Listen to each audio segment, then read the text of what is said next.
Et bonsoir à tous. Donc, comme prévu, j'ai décidé de parler ce soir de Bikoret Hamikra. Donc, c'est-à-dire en français, la critique biblique.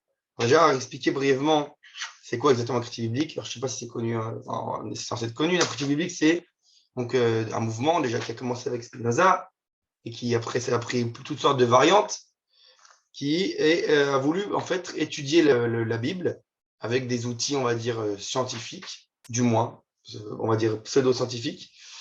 Mais en tout cas, c'est des outils intellectuels et comme ça décortiquer le texte. Et en fait, ils en sont arrivés à toutes sortes de conclusions.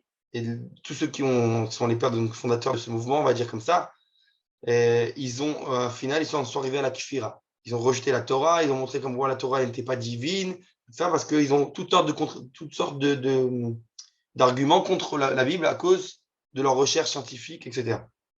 On va voir justement qu'en est-il, comme on sait tous, comme toujours le Rav Kook, il veut tirer en chaque chose qu'est-ce qu'il y a de bon dans chaque chose, qu'est-ce qu'on peut tirer de chaque chose, même des choses, comme on avait dit, l'athéisme, même tous les mouvements qui sont a priori contre, on va dire, la volonté divine, a priori, on doit tirer comment, malgré tout, Kadosh Baruch Hu se dévoile à travers toutes ces choses-là. Donc, on fait la même chose avec la critique biblique. On va essayer de trouver qu'est-ce qu'on peut prendre, qu'est-ce qu'on peut récupérer là-bas. Donc, d'abord, premier point, je l'ai déjà dit en un mot, il faut savoir que ce n'est pas tout à fait une science. Le critique biblique, ce n'est pas tout à fait une science, c'est ce qu'on appelle une pseudo-science. Pourquoi ce n'est pas tout à fait une science?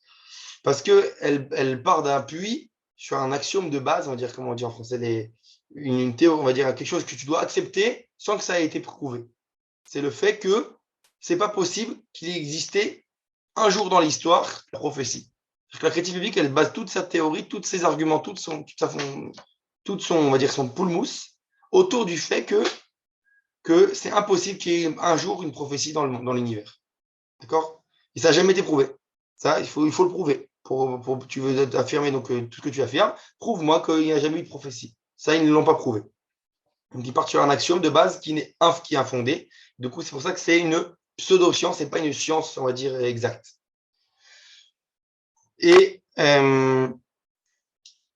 donc, bien sûr, comme j'ai dit, ça va avec. C'est-à-dire qu'eux, ils disent que la Torah n'est pas minashamaim, donc ne vient pas, c'est pas une parole divine, c'est pas une transmission, c'est pas quelque chose qu'on a reçu d'en haut. Et du coup, donc, ils vont expliquer la Torah avec tous leurs arguments, etc. Maintenant, la première question, enfin, la question qu'on va dire maintenant, est-ce que c'est légitime? Est-ce que, mis à part le fait bien sûr qu'ils n'admettent pas l'existence de la prophétie et compagnie, est-ce que c'est légitime d'étudier les textes de cette manière-là, de manière scientifique, on va dire objective? C'est de faire comme une espèce d'opération des mots, des textes, etc., et d'en arriver à des conclusions. Est-ce que c'est légitime d'utiliser des outils scientifiques pour étudier la Torah? Alors, si on avait dans mes cours déjà sur la Torah et la science, on avait dit que, a priori, c'est deux choses complètement différentes. On avait vu que malgré tout, il y a un lien entre les deux, puisque Kadosh Baruch Hu, il a créé et la Torah et le monde, en fait, qui est régi par les lois de la science. Donc, malgré tout, il y a quand même un lien profond. Et donc, au contraire, il dit, ici le Rav, que c'est au contraire c'est bien d'utiliser les outils scientifiques pour étudier la Torah. Ça peut être un atout, un ajout à la Torah. Ça peut nous approfondir certaines compréhensions de la Torah. Mais le problème, on va dire, c'est de déraciner de ce côté, en fait, qui manque d'objectivité, puisque c'est pour un intérêt quelconque. Et donc, en fait, on part sur un axiome qui n'est pas lui-même prouvé. Il faudrait être véritablement objectif, d'étudier la Torah de cette manière véritablement objective. A priori, ce ne serait pas un problème, si c'était véritablement objectif. Mais le problème, c'est, comme on a dit, en hébreu, on dit un agenda, ils ont une espèce de vocation, c'est de déraciner toute preuve divine de la Torah. Ça, c'est en fait la racine du problème. Mais en soi, on va voir, et c'est ce qu'on va essayer d'aller plus en profondeur dans la suite, tous leurs arguments, ils sont basés, ils ont quelque chose de légitime, ou presque tous. Vous avez une question? Vas-y. Ma question, c'est lorsque vous dites « ils », est-ce que ce sont les Grecs, par exemple, qui ont commencé aussi notre période? C'est à quelle période? Non, alors voilà. Non, comme je disais tout à l'heure, j'ai dit le premier qui a commencé avec cette idée de la critique biblique, c'est Spinoza. C'est, je crois que c'est 18e siècle, je ne me trompe pas. 17e 18, j'ai un doute. Oui, 17e, je pense. 17e. Donc, il n'y a pas si longtemps que ça, on va dire, relativement à l'histoire. Mais ça veut dire qu'avant ça, il n'y avait pas, non. Alors, ça, justement, on va le voir aussi par la suite pourquoi. On va voir c'est des choses qu'on va voir dans les points que je vais aborder après, pour la suite. D'accord. Mais donc déjà, c'est pas si ancien que ça. Et maintenant, le deuxième point que je veux voir, après qu'on a vu que donc, c'est une pseudo-science et qu'il y a une espèce de vocation qui veut déraciner la racine du Torah, mais qu'on a dit que malgré tout, leurs questions elles sont en soi légitimes, c'est-à-dire que l'argumentation, la manière d'utiliser les outils scientifiques pour étudier la Torah, c'est légitime. Et donc maintenant, on va voir justement que, alors j'ai dit, bon, je l'ai dit maintenant, il y a plusieurs méthodes à la critique biblique. Il n'y a pas qu'une seule méthode, il y en a eu plein de choses qui sont développées. Ça, je ne vais pas rentrer parce que c'est très long et compliqué, mais moi, je ne suis pas très clair sur toutes les méthodes qui existent. En tout cas, il y en a beaucoup. Mais en tout cas, il y a une thèse intéressante qui est connue, c'est le fait que la Torah, elle a été écrite, on dit, en vrai, entre guillemets, il y aurait 5 auteurs différents. C'est un des arguments. Un des arguments, c'est le fait qu'il y ait 5 auteurs différents. Alors, par exemple, ils disent que le premier, qu'il y a parfois dans la Torah employé le nom d'Hachem, Yud Ki Vav Ke, et parfois il y a employé le nom d'Hachem, Elohim. Et donc, ils disent, ah, celui qui dit Yud Ki Vav Ke, c'est quelqu'un qui croit au Dieu transcendant. Alors que celui qui dit Elohim, c'est celui qui croit au Dieu qui se dévoile à travers la nature. Donc un Dieu pas transcendant, pas surnaturel. Et donc, c'est deux auteurs différents. L'un, il a une tendance à aller tout le temps dans le transcendant, dans le surnaturel, l'autre dans le naturel. C'est deux penseurs différents, selon eux. Et puis parfois, c'est un troisième auteur qui est arrivé plus tardif que les deux, qui vient réunir et qui dit Hachem Elohim. Il utilise le nom Hachem Elohim. C'est quelqu'un qui a fait une sorte de synthèse qui est venu, eux ils disent chronologiquement après les deux autres. Et donc, il a fait une synthèse entre les deux dans certains endroits. Donc ça, c'est déjà une première théorie en disant qu'il y aurait trois auteurs selon les époques. C'est une sorte de rajout, des ajouts de texte. Donc, il dirait, a priori, déjà, on a déjà trois auteurs différents. Un autre truc, ils disent le quatrième auteur, ce serait le livre de Vaïkra, le livre des Kohanim qui parle des prêtres. Puisque là-bas, on parle que de Pulchan, du culte des Kohanim, du Mikdash, etc., etc. Et ils disent, c'est forcément un Kohen qui aurait écrit ce livre-là, qui lui, eux, vous voyez les Kohen comme une sorte de fonctionnaire du culte. Et donc, là-bas, il fait des listes des arbres généalogiques des familles de Kohanim, il fait une liste de toutes sortes de fonctions d'endroits géographiques où les Kohanim s'installent, etc., etc. Donc ça veut dire que on voit, eux ils disent, c'est parce que comme il a l'air complètement déconnecté ce livre-là des autres par rapport à son contenu, alors c'est forcément un autre auteur, c'est encore un autre argument. Et bien sûr, on a entendu le cinquième auteur, selon eux, ce serait le livre de Dvarim, qui bien entendu, même selon les sages, a énormément de différences par rapport aux autres, puisque c'est le discours de Moshe avant de nous quitter, etc. Il a on appelle le Mishneh Torah, c'est comme une sorte de redondance, une répétition de beaucoup de choses qui sont déjà mentionnées dans les autres livres. Donc selon eux, il dit encore une fois, une preuve que c'est un autre auteur encore qui est venu et qui a rajouté sa perspective à lui sur le texte. Donc pour ça, une théorie qui dit qu'il y aurait 5 auteurs à la Torah. Et on va voir, alors pour la réfuter cette théorie, par la suite, je vais amener les arguments un par un. Pourquoi on va dire quel est l'argument et comment on va les réfuter. Mais là, j'ai juste voulu apporter un exemple de qu'est-ce que c'est la critique biblique, de sorte de prendre des arguments qui sont a priori, comme on l'a dit, pseudo-scientifiques et qui viennent affirmer une thèse sur cette base-là. Et donc, déjà, on voit très bien, sans être, on va dire corrompu, qu'il y a une sorte, quelque part, de superficialité dans ces arguments-là. Ça a l'air un peu sec, ça manque de profondeur. Et alors là, je fais allusion aussi à quelque chose que je vais plus approfondir par la suite, mais le Rambam lui-même, dans son Guide des égarés, il dit que lui aussi, il dit dans le Guide des égarés, l'introduction, il dit que moi, dans mon livre, si tu vas lire cher lecteur, tu vas y trouver des contradictions. Comme ça qu'il dit dans son introduction, le Rambam, et il dit c'est fait exprès. Et alors, je vais voir pourquoi après. Je reviendrai sur ce Rambam, je l'ai juste rappelé maintenant pour dire qu'il y a des contradictions, c'est un fait. Donc là, on va voir que la critique biblique, c'est un peu la même chose. Ils se disent, il y a des contradictions, il y a plein de sortes de choses ça colle pas. Qu'est-ce qu'on fait? Tout de suite, on dit, alors c'est plusieurs auteurs. Et d'ailleurs, le Rav Kook ramène que le Rambam aussi, sur le Rambam lui-même, il a été apporté plusieurs fois, qu'il y en a qui pensaient tellement que le Rambam, il dit déjà, même par exemple dans le Mishneh Torah, il y a aussi des contradictions entre un livre des lois de Melachim ou les lois de, par exemple, Ilchot Yesodei HaTorah, les halachas des fondements de la Torah. Et on va dire, il y en a qui disent que tellement il y a des choses que tu te dis, mais c'est pas possible, c'est pas le même Rambam qui a écrit les deux ouvrages. Alors on parle par exemple du Mishneh Torah. Alors déjà, à l'intérieur du Mishneh Torah lui-même, et à l'intérieur du Guide des égarés lui-même, mais il dit à plus forte raison quand tu compares le Guide des Égarés au Mishneh Torah et par exemple à son commentaire de la Mishnah. Donc il y en a certains qui arrivent à des conclusions en disant c'est pas logique, c'est pas le même Rambam. Donc le Rav Kook rapporte ça et il dit le seul problème c'est quoi? C'est qu'on sait très bien historiquement, c'est prouvé qu'il n'y a eu qu'un Rambam, que c'est le même qui a écrit ses ouvrages. D'ailleurs il a aussi écrit des ouvrages en médecine. Là pareillement les gens ils se diraient mais c'est pas possible, c'est pas le même Rambam qui a écrit son livre de médecine et son livre de Torah, c'est une autre personne. Et donc, il faut bien comprendre qu'une contradiction dévoilée ne vient pas manifeste, on va dire comme ça, ne vient pas forcément dire qu'il n'y a pas de sens derrière ça. C'est peut-être parfois voulu, comme le Rambam lui-même l'a écrit dans l'introduction au Guide des Égarés. Donc ça, c'est le premier point.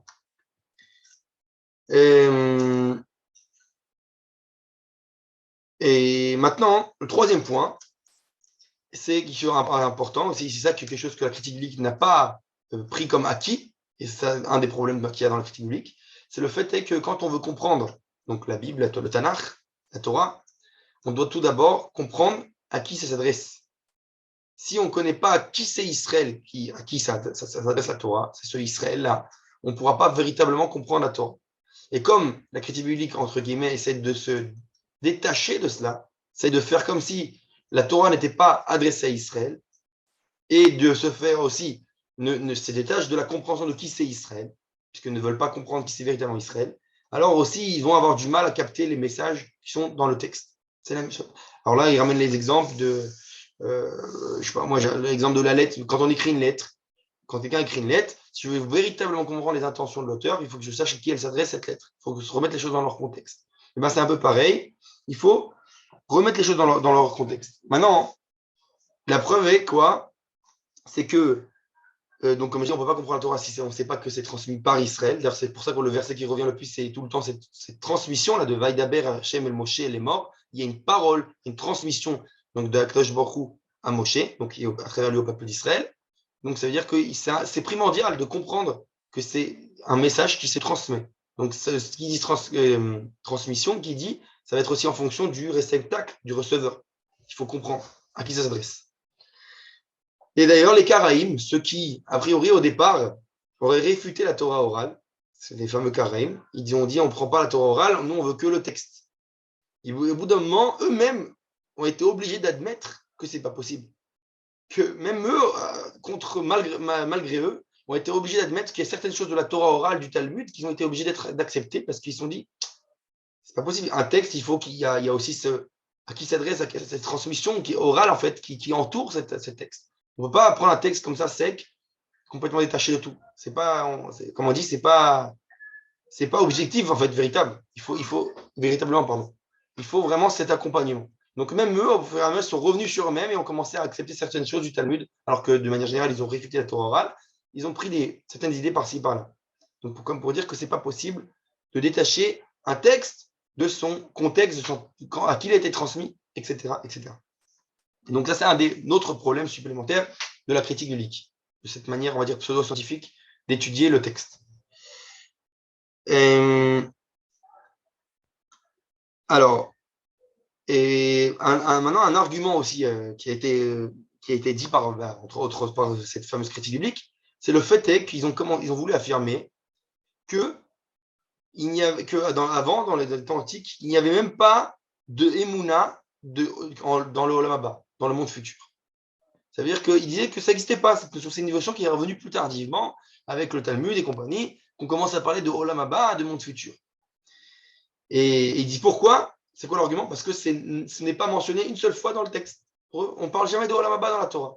Alors pourquoi affirmer une telle existence d'une telle chose si ça existait, il y aurait au moins un rappel quelque part dans la Torah. C'est leur argument.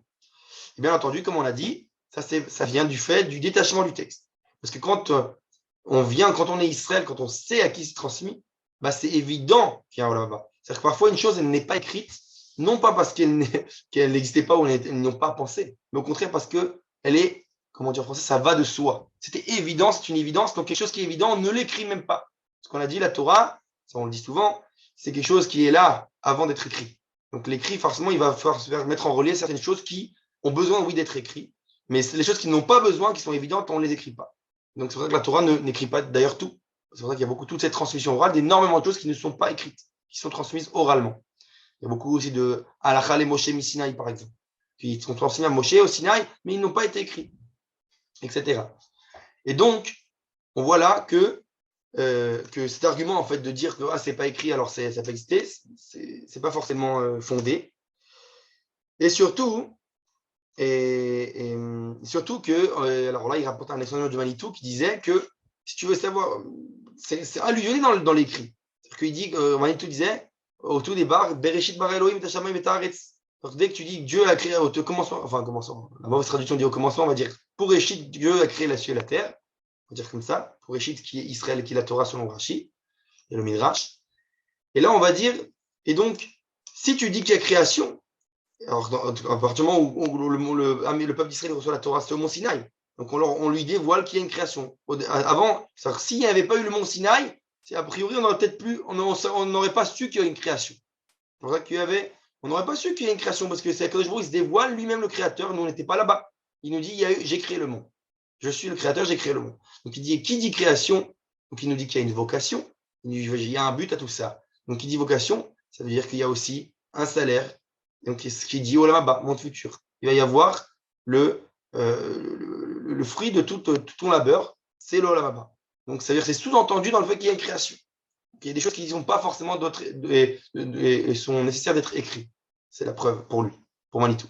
Mais encore, bien sûr, il y a énormément d'autres preuves de cela. En tout cas, le principe qui fait qu'une chose n'est pas écrite, ce n'est pas une preuve qui fait qu'elle n'existe pas. D'accord? Ça, c'est un point important. Et d'ailleurs, c'est pour ça que le Rav Kook, il s'est pris, le Rav Kook, le père, Avraham Yitzhak Cohen Kook, il s'est pris comme vocation, d'ailleurs, justement, de remettre, c'est ce que Manitou aussi fait beaucoup, renouveler l'identité d'Israël hébraïque. C'est-à-dire que le vrai Israël hébraïque, pourquoi? Parce que si tu ne peux pas comprendre véritablement le Tanakh, la Torah, si tu ne recouvres pas cette identité hébraïque antique qui est Israël. Si tu restes dans l'identité, on va dire, d'exil, quel outil, donc, qui est que le Yehudi, eh bien, tu vas comprendre le texte que partiellement. Donc, tu es obligé de revenir à l'origine, à cette identité, pour décortiquer, on va dire, le texte dans les profondeurs, la tradition des sages, pour véritablement comprendre qu'est-ce que la Torah, quel est le message de la Torah. Donc, il faut tout un travail. Ça se fait grâce, Baruch Hashem aussi, au fait qu'on revient sur notre terre, etc. Ça, c'est toute la pensée du Rav Kook. Et une autre difficulté, et que le quatrième point que je vais mentionner ce soir, c'est le problème de l'écart. Aujourd'hui, comme on l'a dit, ce dévoilement, ce Torah, c'est selon la tradition d'Israël, transmis par la prophétie, par Moshe, il y a très très longtemps. Aujourd'hui, on vit dans un monde complètement différent de ce monde-là. Aujourd'hui, on n'a plus de prophétie. On est très détaché de ce monde-là, de ce contexte dans lequel la Torah a été transmise. Et donc, ça crée une certaine difficulté. Comment nous, le peuple a priori qui ne connaissons pas la prophétie, qu'on ne sait même pas, on n'a pas aucune idée, on n'a pas vécu ça, comment on peut comprendre un texte prophétique? Donc, ça crée une certaine difficulté, un écart, un problème. Et donc, c'est une des raisons supplémentaires pour laquelle il faut essayer de se rattacher à cette, on va dire, du moins ce qui nous reste de la prophétie. Ce que Manitou disait, c'était à travers, entre autres, la Kabbalah. Il dit la Kabbalah, c'est les derniers résidus de la prophétie. Et donc, je vais essayer de me rattacher à cette transmission qui s'est transmise de génération en génération des sages pour essayer de recouvrer la signification, on va dire, prophétique des textes. Et pas que intellectuelle, comme on l'a dit, au niveau scientifique sec, soit de manière détachée complètement du contexte dans lequel ça a été transmis. Et c'est une grosse difficulté. C'est pour ça qu'il faut vraiment approfondir les textes, la Kabbale. Ça, je l'avais dit dans mon cours sur la Kabbale, d'ailleurs, en disant que malheureusement, étudier la Kabbale, c'est pas vivre l'expérience prophétique. Parce que on est dans un monde post-prophétique. On est après. Post, c'est ça. Après. Et donc, ça veut dire que c'est une grosse difficulté d'avoir que nous, on doit essayer à travers le cerveau, l'intellect, l'étude de la Kabbale, essayer de nous renouveler quelque chose qui était avant à l'époque au niveau du vécu. Et c'est une difficulté. C'est Bezrat Hashem qu'on ait le mérite de retrouver la prophétie. Il faudra que doucement, on commence à le revivre et plus que ce soit qu'au degré de l'intellect. D'accord? Et donc, cette difficulté-là, alors je vais donner par exemple un exemple. pour la difficulté que des fois on a du mal à comprendre certaines choses qui étaient évidentes à l'époque du Tanakh. Par exemple, c'est le fait que à l'époque de Tanakh, c'était évident qu'il y avait un lien direct entre le monde naturel qui nous entoure et les mondes moraux spirituels. Ça veut dire que si je priais pas assez bien, c'était évident que la pluie ne va pas tomber. C'était évident dans un monde où il y avait le dévoilement manifeste divin, c'était évident. Aujourd'hui, c'est plus du tout évident. C'est qu'aujourd'hui, comme on a dit, il y a le Esther Panim, le dévoilement divin qui s'est caché, c'est pas direct ce lien.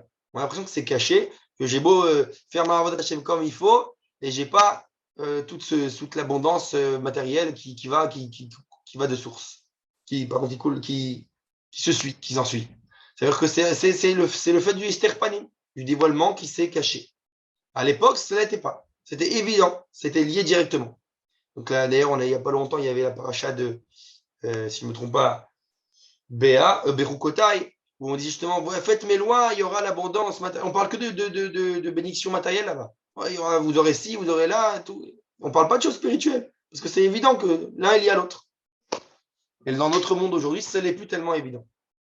Donc on voit quand c'est une difficulté à comprendre le contexte, puisqu'on ne vit pas dans le même univers. Et un autre exemple, c'est qu'avant le monde, il était partagé, on va dire, entre ceux qui faisaient la Vodat Hashem à travers le Dieu d'Israël et ceux qui faisaient la Vodat Hashem à travers l'idolâtrie. Et aujourd'hui, c'est plus le cas. C'est entre ceux qui croient plus en l'existence divine, on va dire, d'une existence d'un Dieu, et ceux qui y croient, si on peut dire ainsi. Les croyants et les non-croyants. Donc, c'est complètement différent. On n'est plus sur les mêmes. C'est-à-dire que même les gens avant qui faisaient l'idolâtrie, alors ça, il rapporte plusieurs sources, je ne les ai pas toutes ramenées ce soir, il y a beaucoup d'exemples, où il montre que quelque part, c'est une sorte de servir Hachem, mais d'une manière erronée, enfantine. Mais il y avait un dévoilement là-bas. Ils voyaient quelque chose. Ils voyaient le divin à travers leur idole, partiellement. Et donc, aujourd'hui, c'est plus du tout le cas, parce que comme on est dans le détachement de la prophétie, on n'est plus quand on est au degré du vécu, mais on a un autre degré au niveau intellect. Donc, c'est une question de spéculation. Est-ce que je reste dans le cerveau? Est-ce qu'il n'existe pas une sorte de croyance? C'est tombé dans les croyances. Ça n'était pas avant. Avant, c'était évident. D'ailleurs, aucun prophète ne s'est jamais posé, lorsqu'ils viennent, entre guillemets, dialoguer avec Kadosh Baruch Hu, il n'y en a aucun qui vient dire vas-y, prouve-moi que tu existes ou des choses comme ça. C'est-à-dire toute l'idée athéiste n'existait pas. L'athéisme n'existait pas. Pourquoi? Parce que c'était évident qu'il y avait présence divine. La question qui a dérangé les prophètes, c'était pourquoi on sent ta présence, mais la question c'est alors pourquoi le mal? C'est ça la question qui dérangeait les prophètes. Pourquoi il y a du mal? On n'arrive pas à comprendre comment, puisque tu es là, il y a des choses qui nous dépassent, qui sont incompréhensibles. Et alors que dans un monde aujourd'hui, comme il n'y a pas de dévoilement, alors oui, c'est la même question à la racine qui se cache, mais malgré tout, la question c'est est-ce que tu existes finalement ou pas? Parce que comme je ne te le vois plus, alors je peux arriver à une conclusion que tu n'existes plus. Et en fait, sous-entendu, ça reste malgré tout, comme j'ai dit, la même question. C'est que parfois, les gens, s'en remettent à cela parce qu'ils voient l'existence du mal, ils voient une sorte de désordre dans l'univers, qui se disent donc il n'y a pas quelqu'un qui vient et qui mène tout ça à une vocation, à un but. Pourquoi? Parce qu'il y a du désordre, il y a du mal. Et en fait, comme on l'a dit, si on allait à la racine, on comprendrait que là aussi, ça, c'est un autre cours à part entière, c'est l'existence du mal, c'est autre chose. En tout cas, j'ai amené ça juste pour dire que ce qui était évident, encore une fois, à l'époque, n'est plus aujourd'hui. Puisqu'on n'est plus, on ne vit pas dans le même univers. Donc, c'est pour ça que ça nous est à nous difficile et il faut faire tout un travail pour retrouver la compréhension du contexte des choses, du message divin, dans le contexte dans lequel il a été transmis à l'époque prophétique, ce qui n'est pas du tout notre cas. Ça crée beaucoup de difficultés. Et donc, d'ailleurs, c'est pour ça que le Rameito disait toujours, dans ce contexte-là, que c'est beaucoup plus difficile d'étudier la Bible, le Tanakh, que d'étudier le Talmud, la Gemara et la Mishnah. Alors, on a tendance à penser le contraire, parce qu'on se dit, ouais, la Gemara, il faut beaucoup de logique, il faut se casser la tête, c'est beaucoup de réflexion. Mais il dit le Rameito, ça reste qu'au degré du cerveau, de la réflexion. Le Tanakh, c'est au-delà de la réflexion. C'est quelque chose au niveau du vécu. Il faut se remettre dans ce contexte de cette transmission, vraiment une transmission, j'allais dire, vivante, orale. Et c'est autre chose, c'est un travail beaucoup plus difficile qu'un simple travail intellectuel. Donc c'est pour ça qu'il dit qu'en vrai de vrai, c'est beaucoup plus difficile. Donc voilà. Et maintenant, alors là, j'en avais un autre point. je voudrais apporter le fait que qu'il y a des différentes manières, des différentes approches de la critique biblique. C'est-à-dire, je parle chez les rabbins. Alors, au niveau des rabbins, il y a eu 3 réactions, on va dire, celles que je vais rapporter là, face à la critique biblique. Comment réagir face à la critique biblique? Comme quand la critique biblique a commencé avec son mouvement de remettre toute la Torah en question, que la Torah n'est pas divine. Eh bien, 3 réactions. La première réaction, c'est le Rav écrit David Tzvi Hoffman. Ouais, David Tzvi Hoffman, qui lui dit comme ça. Lui, il va prendre la manière, on va dire, argumentative. Il va aller prendre par un les arguments, les démontrer qu'ils sont faux, et lui, montrer par d'autres arguments que le point, la Torah vraiment, a raison, si on peut dire ainsi. Donc, c'est une méthode. C'est la méthode argumentative, de faire une espèce de, je veux dire, rivalité, pas de rivalité, de controverse. Qui a tort, qui a raison, amenez vos arguments, on amène l'autre, et hop, on se confronte à leurs arguments un par un. Ça, c'est la méthode du Rav David Tzvi Hoffman. La deuxième méthode, c'est le Rav Mordechai Breuer. Rav Mordechai Breuer, il est un peu on va dire un peu l'extrême opposé du Rav Hoffman. Il dit, c'est important, comme on a dit au départ, ils sont très bons les arguments de la critique biblique. Il faut les utiliser, ils peuvent nous enrichir, ils peuvent enrichir notre compréhension de la Torah. Donc il dit, on va les utiliser. Mais il dit, le seul problème, il dit, c'est qu'on va juste changer leur réponse, leur conclusion. Leur conclusion, ils en arrivent à des conclusions, on a dit, qui rejettent la Torah, rejettent l'origine divine de la Torah, etc. Lui, il dit, je veux juste changer, trouver d'autres explications à leur problématique. Et eux, ils ont des bonnes problématiques, viens, on les utilise pour nous approfondir et donner des réponses plus profondes qui vont selon le courant de la Torah, des sages. Ça, c'est la méthode de Rav Breuer. Et donc, selon lui, même, comme on l'a dit, c'est même, c'est une bracha, c'est une bénédiction que la critique biblique nous a apportée. Grâce à leurs contradictions, on a pu approfondir la Torah. Et ensuite, la troisième méthode, c'est le Rav Tzvi Yehuda Kook, le fils du Rav Kook, qui lui, alors, étonnamment, d'un côté, il a décidé d'être complètement indifférent à la critique biblique. Il ne s'est pas abordé sur le sujet de manière claire. Mais, d'un autre côté, il dit qu'en fait, comme on a dit tout à l'heure, il faut véritablement, c'est important d'étudier véritablement les écrits de manière objective. Comme on a dit, ce qui apparemment n'était pas du tout évident dans le monde religieux. Il y avait souvent une manière d'étudier qui, j'allais dire, un petit peu non, on va dire non objective. C'est-à-dire que je viens, comme je sais ce que Rashi dit sur le verset, tout de suite, eh bien, j'habille Rashi sur le verset. Mais non, il faut d'abord comprendre. Pourquoi Rashi dit ce qu'il dit? Il faut d'abord te poser la question, prendre le verset comme si tu ne savais pas ce que Rashi dit. C'est de te casser la tête, d'être véritablement objectif. Et ensuite, tu vas voir Rashi.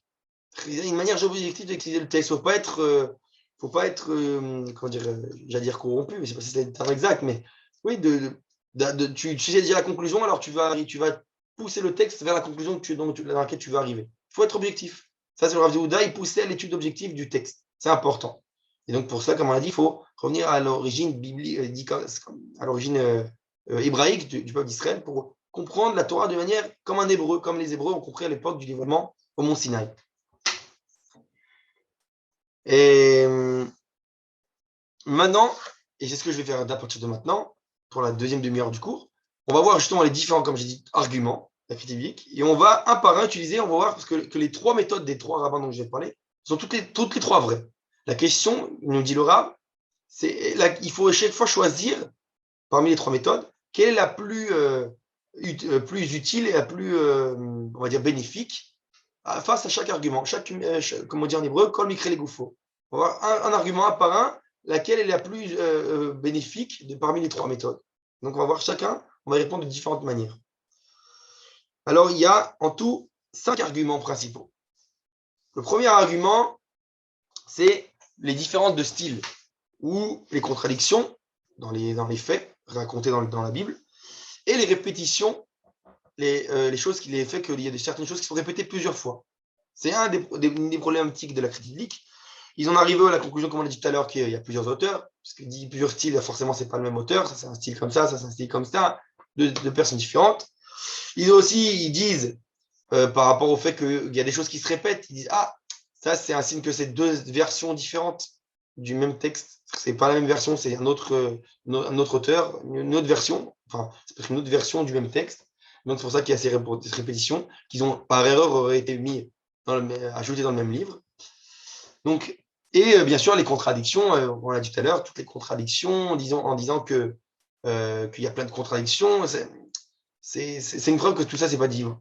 D'accord? Alors, ça, c'est le premier argument. Alors, réponse au premier argument.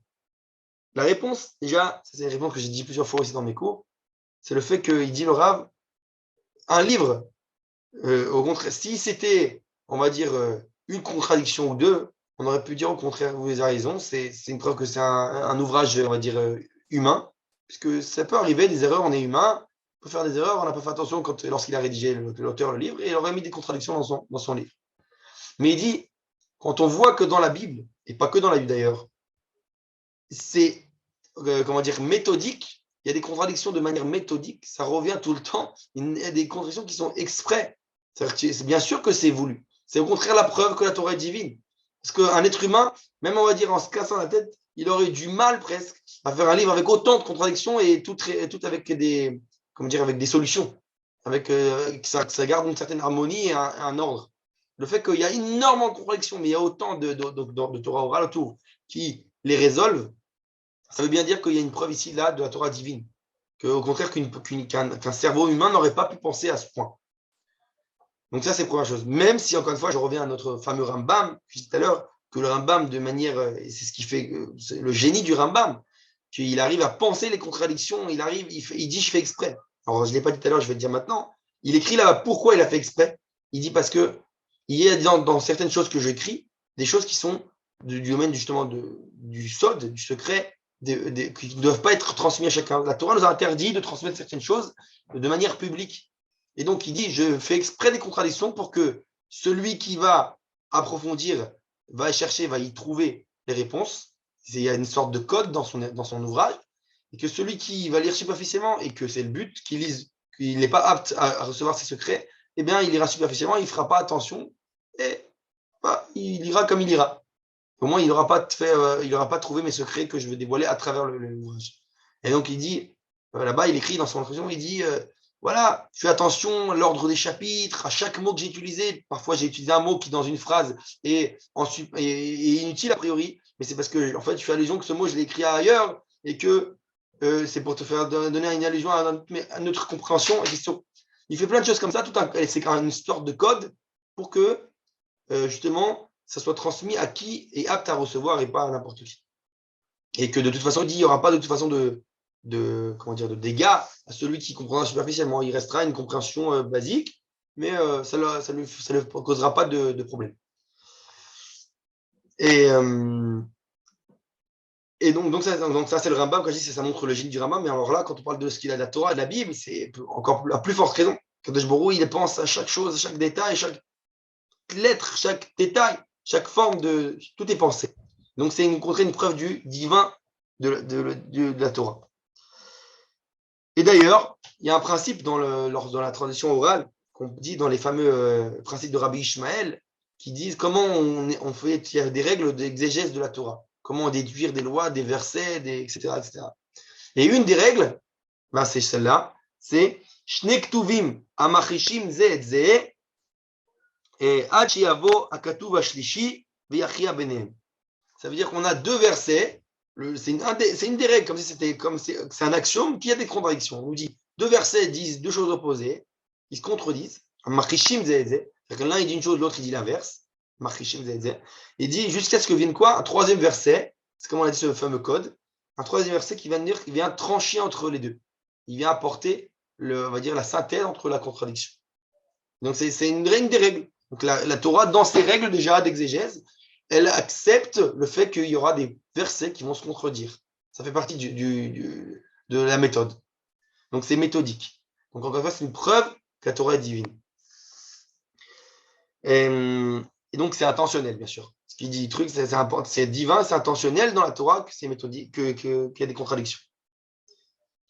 Et maintenant, je rapporte aussi le fait que, on va dire, les sages de la Kabbale le disent souvent ça, mais le Rav Zéhouda aussi explique dans ce sens-là, le fait que, justement, que parfois certaines choses, c'est pour montrer différents angles La Torah, elle fait exprès de différents d'angles de vue, par exemple, ce qu'on appelle dans le langage de la Kabbale les prinotes. C'est-à-dire que, comme on l'a dit tout à l'heure, le fait que comment il résout la phase de transition, une fois c'est le Dieu transcendant, une fois c'est le Dieu Elohim. C'est pour nous dire qu'il y a des prinotes. Parfois c'est par la tribu de rigueur, parfois la tribu de chesed. Et donc le même événement peut être habillé un peu différemment. Alors, il y a tout, par exemple, chez Manitou, il rapporte le fait qu'il y a ce qu'on appelle Torah Moshe et Torah Aaron. C'est-à-dire que la Torah Aaron, c'est la Torah du Kohen, et la Torah Moshe, c'est Torah Malchut, si on peut dire ainsi. Et donc, il rapporte là-bas le fait qu'il y a certaines choses qui paraissent se répéter, mais si tu fais bien attention, tu verras des petites différences, des nuances qui vont en fait te faire approfondir deux perceptions, deux aspects différents de la même chose. Donc, d'où c'est apparente contradiction, répétition dans les textes. Mais en fait, c'est avec un angle différent. Il y a aussi le fait que Rav Yehuda dit, le fait que parfois la Torah elle répète aussi une chose pour te montrer premièrement l'aspect vis-à-vis objectif du divin, et ensuite tu vas comme une sorte de, je vais dire peut-être de zoom, mais l'aspect humain, l'aspect subjectif de la personne vécue. C'est pour montrer deux perspectives différentes d'un même texte, d'un même événement. Voilà. Donc ça, c'est pour répondre. Donc selon ça, ça répond en fait à tout ce qu'on a dit. Le premier point qui en comprend trois, c'est-à-dire les différentes de styles, puisque on a différentes perceptions et des prix notes, les aspects ou les perceptions, je crois que c'est la traduction exacte. Et ça répond aussi aux répétitions, puisque un coup c'est raconté comme ça, un coup c'est raconté comme ça. Et ça répond également à l'histoire des, comment on a dit, des contradictions. On a une contradiction parce que c'est ordonné, il y a ses pensées, parce que ça ne veut pas dévoiler tous les secrets. La Torah, elle doit être accompagnée, comme on dit toujours, de cette Torah orale, cette transmission qui ne veut pas dévoiler tout. Ça dépend aussi de l'ustensile, de celui qui reçoit, du réceptacle. Donc voilà, ça répond à toutes les contradictions à ce niveau-là. Maintenant, le deuxième argument, c'est, alors j'ai les passages étonnants. Il y a certains passages qui paraissent, tu te dis, c'est contraire à tout ce qu'on aurait pu penser. Alors, un des exemples que le Rav ici rapporte, c'est le fait qu'on nous rapporte à propos de Yoshiaou Amelech, le roi Yoshiaou, qu'à une certaine époque, il aurait trouvé un Sefer Torah, un livre de la Torah. Et ils sont tous étonnés, le peuple d'Israël est étonné d'avoir trouvé un livre de la Torah, et ils disent comme si ça fait des années on n'a pas vu de livre de Torah, etc. Alors, les gens de la critique biblique, là-bas, rapportent, ils disent, regardez, c'est une preuve qu'avant, il n'existait pas le Sefer Torah. Puisqu'ils sont tous étonnés, regardez, c'est Yoshiaou Amelech, c'est beaucoup plus loin dans le temps après Moshe. Donc, il n'y a pas eu de Sefer Torah avant, parce que regardez quel étonnement dans le texte. Donc, ils se servent du texte là pour prouver le contraire. Eh bien, réponse, les gens qui étudient un peu la Bible et ses commentateurs, ils comprennent tout de suite les réponses, mais dans le texte même, il y a des fois allusionnés. Ils n'ont pas été très pointilleux, la critique biblique.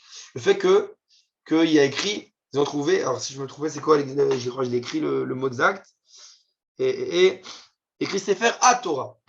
C'est-à-dire que Yoshiaou a trouvé Sefer HaTorah. Quand on dit le Sefer HaTorah, le fameux, c'est-à-dire qu'ils ont trouvé le livre de la Torah. Si tu parlais d'un livre de Torah qu'ils ne connaissent pas ce que c'est, ils n'ont jamais vu, ils auraient dû dire Sefer Torah, un livre de Torah. Ils ne savaient pas ce que c'était, donc ils ont trouvé un livre de Torah, ils étaient étonnés. Non, il y a écrit Sefer HaTorah. C'est-à-dire qu'ils savaient l'existence d'un fameux livre de la Torah. Seulement, pendant des années, ils n'en ont pas vu. Alors pourquoi on n'en a pas vu? Les sages nous disent. Parce qu'il faut savoir qu'on met les choses dans leur contexte. À l'époque de Yoshiaou, on est après, si je ne me trompe pas, entre 40 ou 80 ans, si je ne me trompe pas, de règne de deux rois mécréants qui interdisaient l'étude de la Torah. Le roi Ménaché et son fils, qui ont interdit, qui brûlaient les livres de la Torah, qui ont tout fait pour faire oublier la Torah dans le peuple d'Israël. Et donc, après cela vient Yoshiaou Amelech, qui après ces années-là c'est difficile de trouver des livres de Torah parce qu'ils ont tous été brûlés, tous été brûlés, quoi. Et donc là, il dit, on a trouvé un livre de la Torah. Et donc, ils sont tous étonnés, ils sont heureux, on a retrouvé, il était caché, et ils sont heureux. Donc, ça veut remettre les choses dans leur contexte. Et c'est pour ça qu'ils disent le fameux Sefer HaTorah, parce que c'est le fameux livre qu'on savait qu'il y avait un livre comme ça, mais on n'en avait plus, on n'en trouvait plus. Donc, c'est pour une fois une preuve que parfois certains arguments, ils manquent d'objectivité de la part de la critique biblique. Et ils ont un but, et alors ils se servent de leur argument pour arriver à leur fin. Donc là, c'est un des exemples. Mais il y en a beaucoup d'autres. Encore une fois, je n'ai pas apporté tous ce soir. Mais il y a énormément d'exemples de ce style-là, qu'on rapporte un fait, on est étonné, on va essayer de trouver une chose qui nous arrange pour expliquer les faits. Lorsque quand on approfondit un tout petit peu, on va chez les sages, les commentateurs, on comprend que c'est pas si difficile que ça, ce texte-là. Donc ça, c'est une deuxième forme. Et donc, pour cela, c'est qu'à chaque argument de la critique, il faut vérifier si déjà il est fondé véritablement. Il faut voir, étudier le texte en profondeur et remettre les choses dans leur contexte. Maintenant, troisième argument, le fait qu'il y a un argument qui est la critique biblique, et c'est là, si on a le temps, Bezrat Hashem, je vais rapporter un texte du Rav Kook lui-même sur cela. Le fait qu'ils disent qu'il y a une influence, on a des preuves dans aujourd'hui l'archéologie et tout ça, que certaines cultures antiques savaient déjà ce qui est écrit à la Torah. Donc la preuve que en fait, celui qui a écrit la Torah, il a recopié telle et telle civilisation, il a inventé un livre sur ces bases-là. Donc ce serait pas une preuve, encore une fois, ce serait une preuve que la Torah n'est pas divine, puisque on a trouvé des preuves d'existence dans certaines cultures de tel et tel mitzvah, de tel et tel commandement. Et donc c'est quelque chose qui existait, donc la Torah n'a rien inventé. C'est pas le divin qui a venu donner cet ordre. Alors, on parle entre autres des fameuses lois, je crois qu'on appelle ça Hammurabi, en français, je ne sais pas comment on dit. Hammurabi, il y a des lois qui sont trouvées à l'époque, je crois que c'était en Mésopotamie, qui ressemblent beaucoup aux mitzvot. Enfin, si je ne me trompe pas, il y a des lois par rapport à ce qu'on a dit dans Dîner Ziki, avec le fait de ne pas mettre de muselière au taureau lorsqu'il travaille. Bon, bref, il y a plein de choses. Par exemple, la fameuse loi ce qu'ils appellent la loi du talion, je ne sais plus comment dire en français, œil pour œil, dent pour dent, ça se retrouve dans ces fameuses lois qui, a priori, ont été bien avant le nom de la Torah, sont antiques, après les preuves. Et donc, a priori, problème. On se dit, oui, alors quoi, la Torah, elle n'a rien renouvelé. Et un autre exemple, je me rappelle tous les exemples, voilà, un autre exemple, par exemple, ils ont trouvé des parallélismes entre le livre de Téhilim, des psaumes de David, avec certains chants cananéens antiques. On dit, il a recopié, c'est pas. Ils ont trouvé certains parallélismes. Et en autre exemple, ils disent aussi un parallélisme entre le livre de Michelet, les proverbes de Salomon, de Shlomo, et certaines paraboles égyptiennes antiques, qui diraient elles seraient influencées de l'Égypte, etc. Et un autre exemple beaucoup plus connu, c'est l'exemple du Ramban, Rabbi Moshe ben Nachman, un des Rishonim, qui écrit, lui, qui prouve par les versets de la Torah elle-même. Il dit, regardez la preuve, donc ça veut dire que là c'est une preuve, ça vient d'un côté renforcer l'argument de la critique biblique, mais d'un côté, ça vient se dire, regardez, le Ramban, il avait déjà l'argument, ça ne l'a pas dérangé autant. Il a dit, le Ramban, que les lois alors en français, on dit le Lévira, je crois, sur le Yiboum, il dit les lois de Ivra, ça existait déjà bien avant le don de la Torah. Regardez, lorsque Yehuda, il va chercher Tamar, il y a toute cette histoire avec Tamar qui est sa bru, qui doit il donner son fils, son premier va mourir, le deuxième ainsi, et au final, il ne donne pas la troisième, et puis il y a toute l'histoire du Livira là-bas. Et il dit, regardez bien, la Torah elle-même dit, il y avait le Yiboum. Donc, et Yehuda, c'était bien avant le don de la Torah, c'était avant les 12 tribus, Yaakov. Vous voyez bien que le Livira, c'était une coutume qui existait déjà, bien avant le don de la Torah. Le Ramban, il dit là-bas. Et je crois que si je ne me trompe pas, il y a d'autres exemples qui disent, par exemple, l'histoire de Nida, la femme qui sont dans le cycle mensuel, la pureté de la femme qui a le cycle. Il explique lorsque Lavan va pour rechercher son idole chez Yaakov, lorsqu'il fuit de Lavan avec sa femme et ses enfants, il les cherche il voulait chercher Rachel qui les a volés. Elle est assise sur son chameau, si je ne me trompe pas, ou nan, je ne sais plus.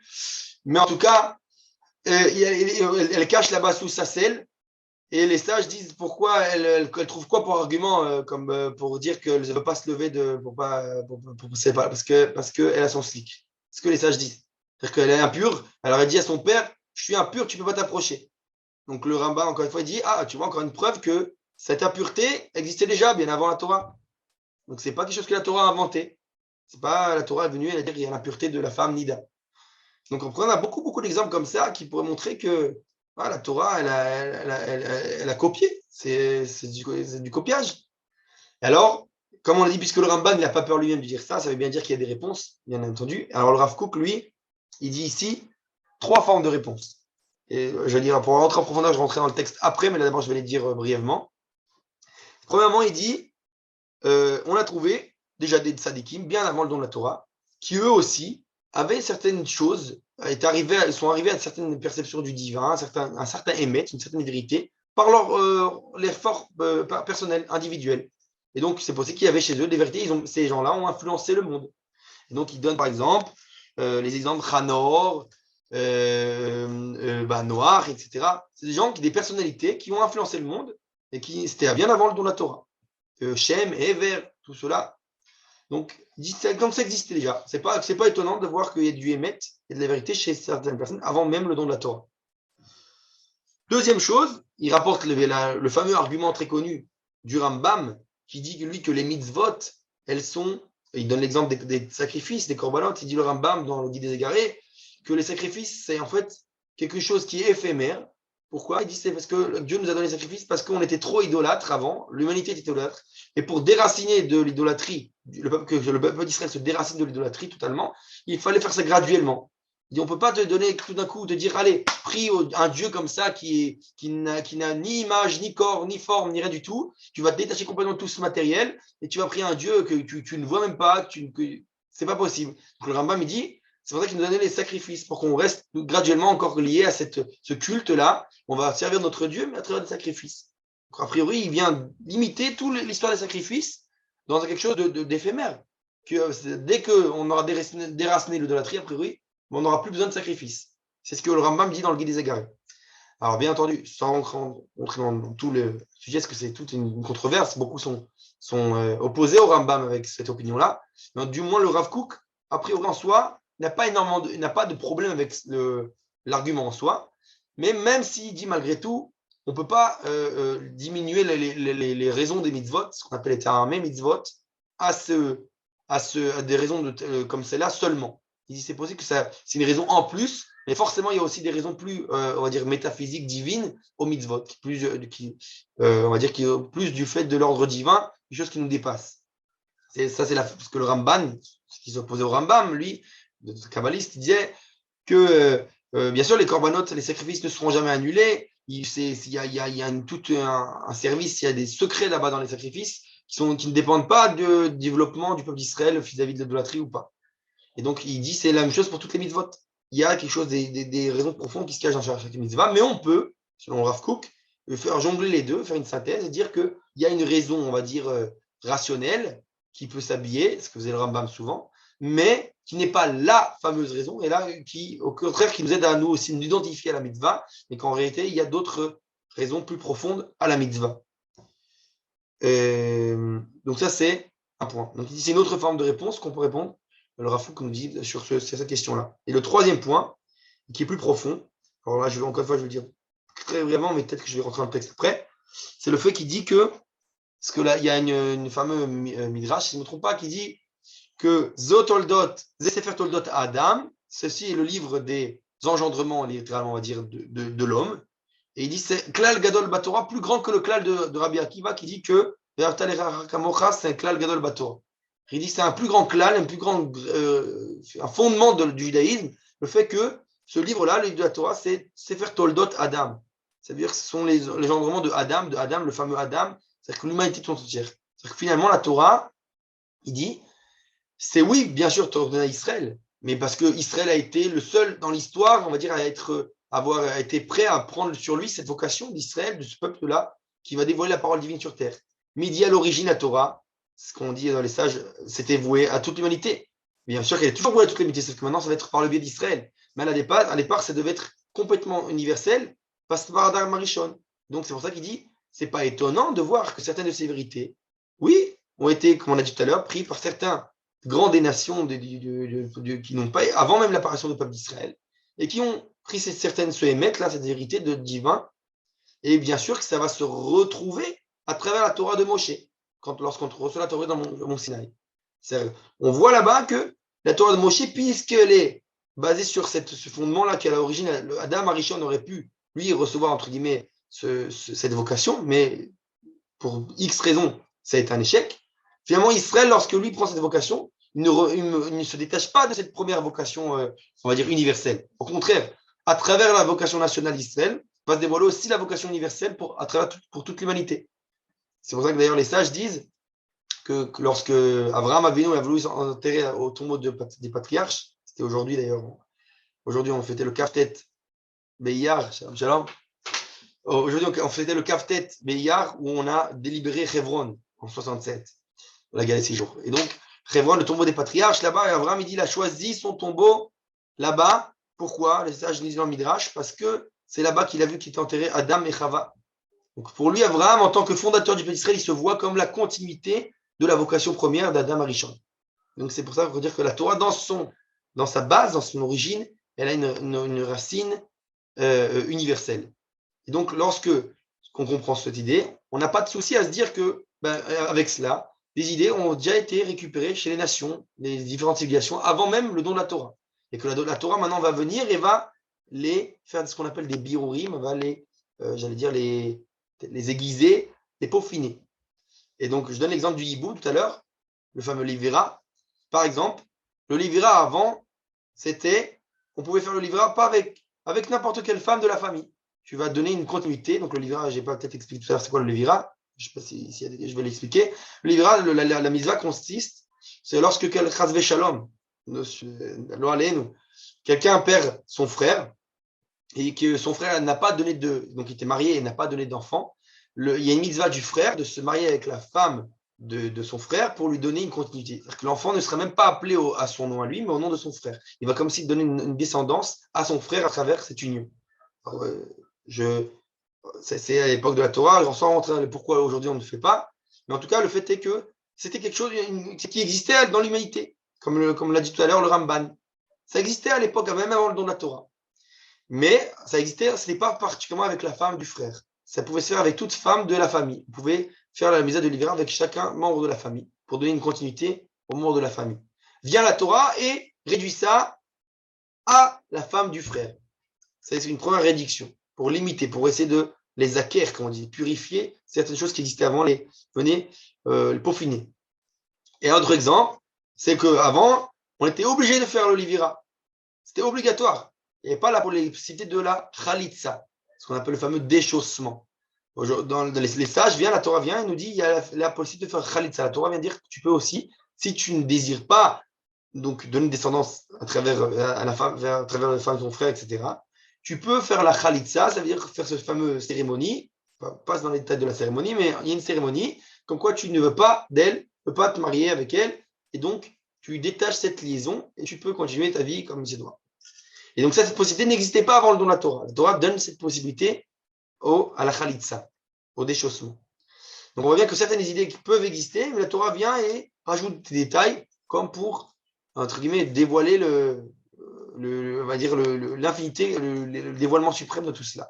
C'est un peu de ça dans toute la Torah. Donc, vient les mitzvot, elles viennent pour finir l'homme. Quand on dit Zot Toldot, c'est Sefer Toldot Adam, on a dit tout à l'heure, elles viennent s'habiller, elles sont propres à l'être humain et la Torah vient nous dire les secrets qui se cachent, tous ces secrets profonds qui se cachent à travers tous ces commandements, ces mitzvot, cette Torah. Et donc on n'aura a priori aucun problème que des choses ont existé chez d'autres civilisations. D'accord? Donc on a encore un argument répondu.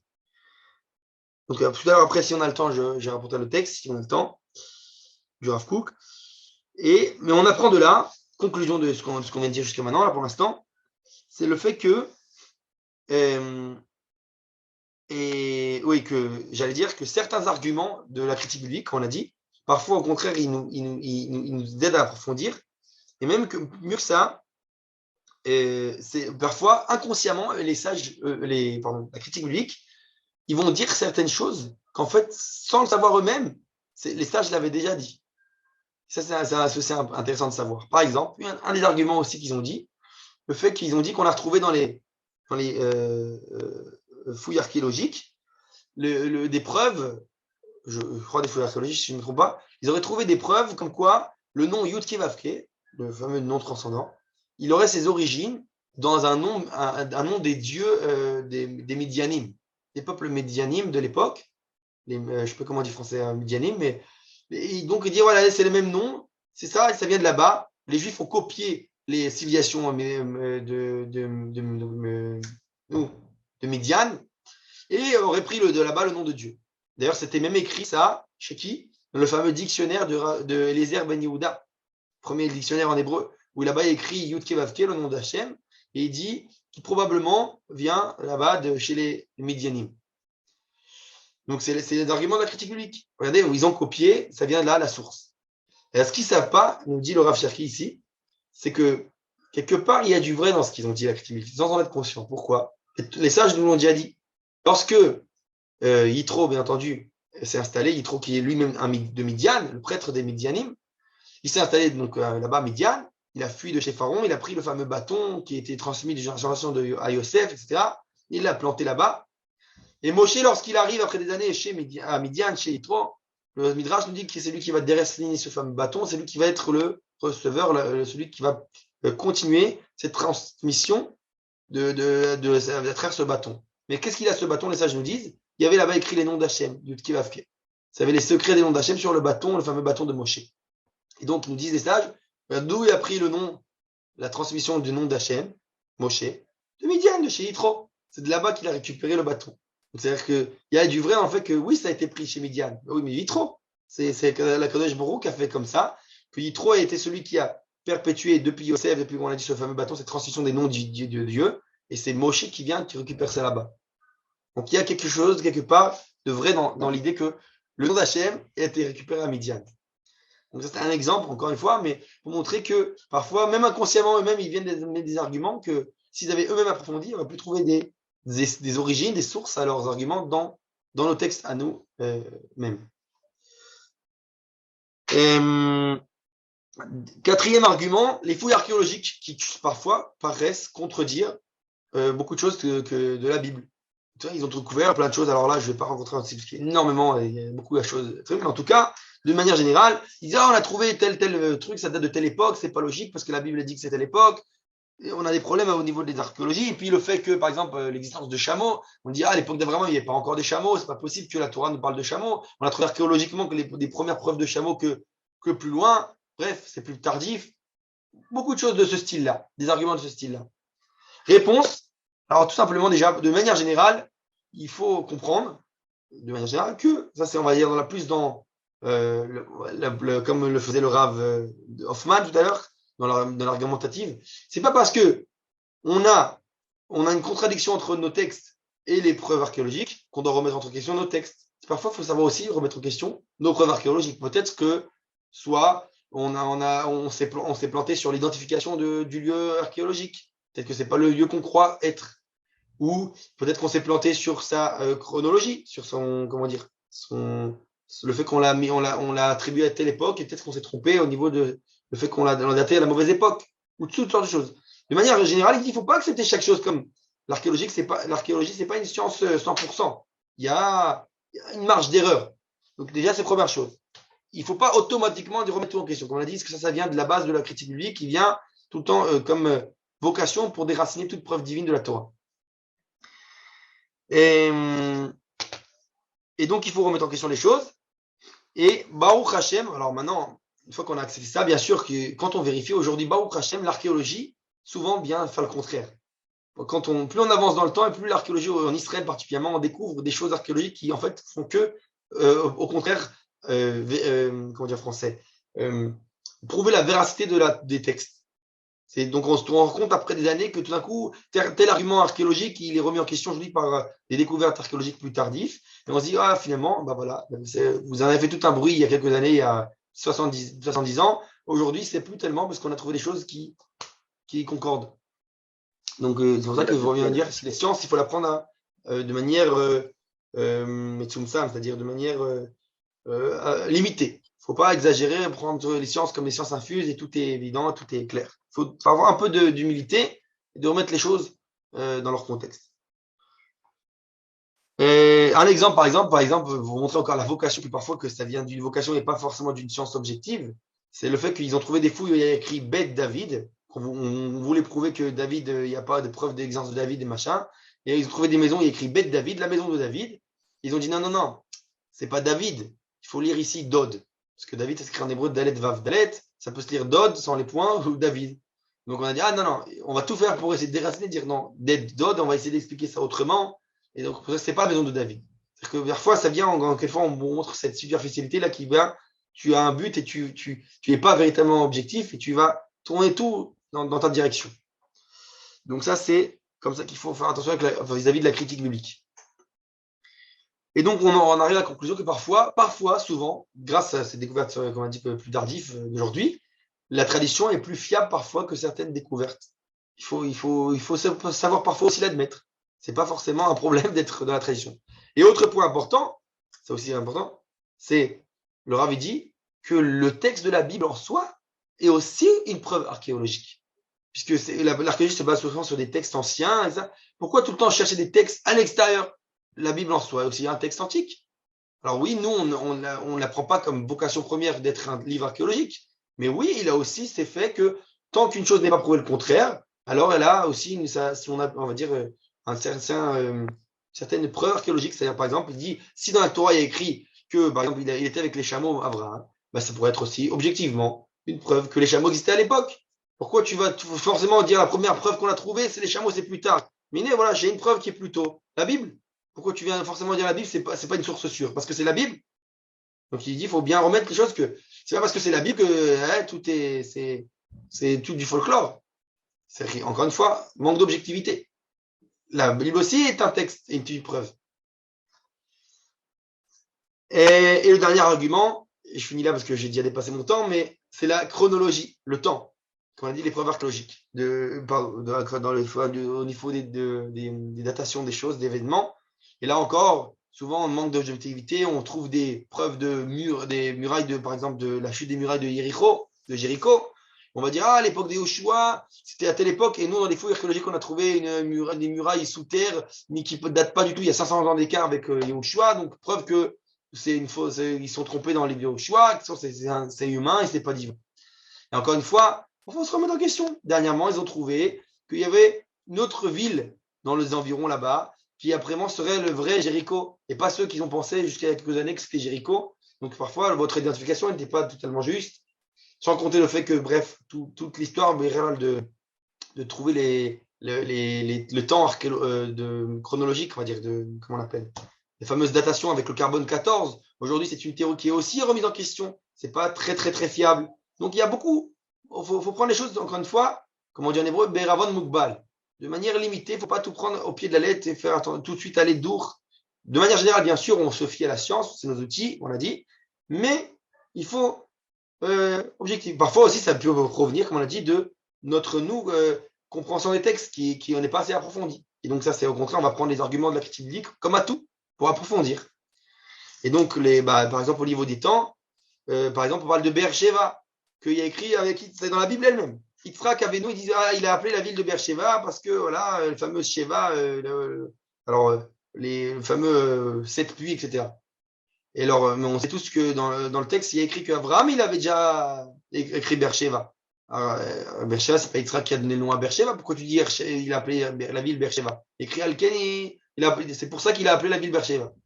Alors, il vient expliquer, ça vient du fait de comment on explique cette expression à la Torah, que c'est pour cela qu'il l'appelle. Ça ne veut pas dire que c'est pour cela qu'il l'appelle dans le sens il vient d'innover, c'est lui qui a appelé le nom Beersheba. Non. Il dit, le Rab, c'est que souvent quand on donne des noms d'un lieu dans la Bible, c'est pas pour dire que c'est lui qui a donné le nom. Il vient certifier que c'est la raison pour laquelle on a donné le nom.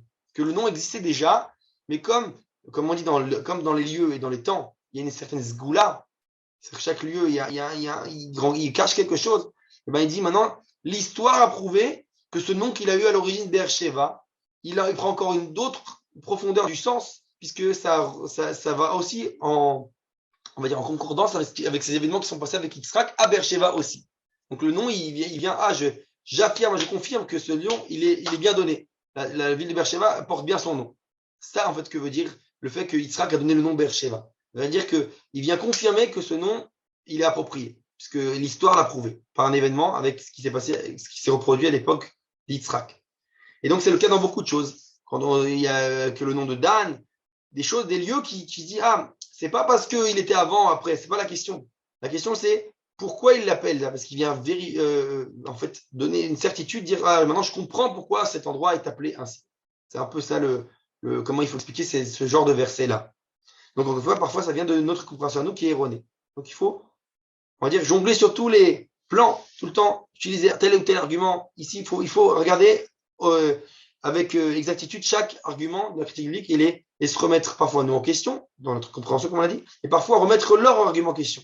Il faut savoir quel est l'argument qui est tout le temps le plus bénéfique. En conclusion, le plus fiable. Voilà. Comment? Le plus ouais, fiable. Le plus fiable, ou même le plus fidèle, on va dire aussi à la tradition. Il ne faut pas automatiquement remettre la tradition en question. Il faut approfondir. Donc, il faut essayer de voir comment ça ne contredit pas forcément.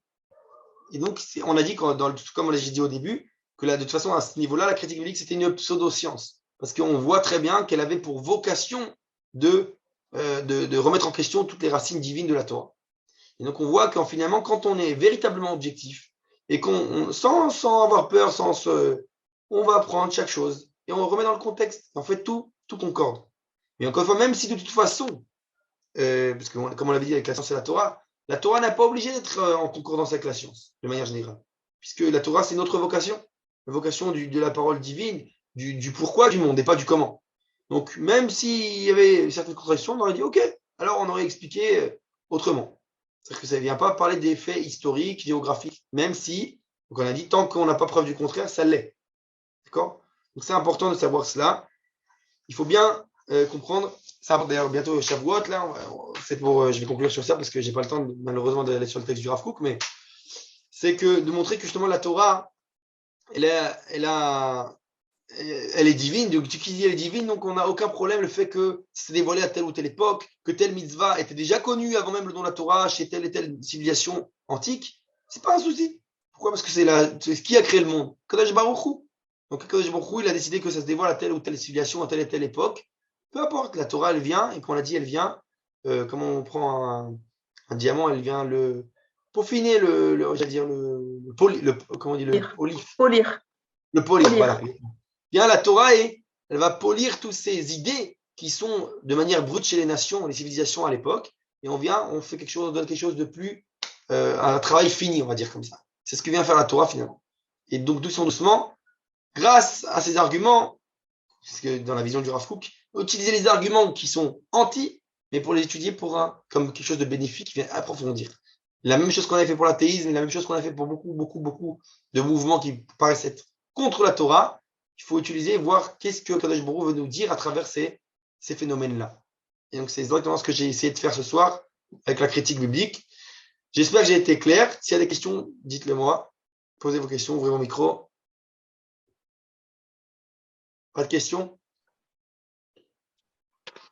C'est dommage que je n'ai pas goûté depuis le début. C'est enregistré normalement, donc il n'y a pas de souci. Je vous enverrai l'enregistrement. Ok. Alors, si j'ai terminé pour ce soir, la semaine prochaine, ça sera un peu la suite dans la continuité de ce cours-là. Ce serait Erch Lomdim Tanakh. C'est-à-dire comment étudier la Bible, le Tanakh. C'est dans le même contexte toujours dans cette situation, qu'est-ce que la Torah et tout ça. On veut justement bien comprendre c'est quoi la Torah. Donc, comment étudier la Bible? Parce qu'on a dit qu'on s'est servi de la critique biblique, ça, il faut utiliser des arguments. Maintenant, de manière générale, comment on fait pour étudier la Bible, le Tanakh? Ce sera Bezrat Hashem la semaine prochaine. Et voilà, je vous invite à amener des amis, tout le temps même heure, bien sûr.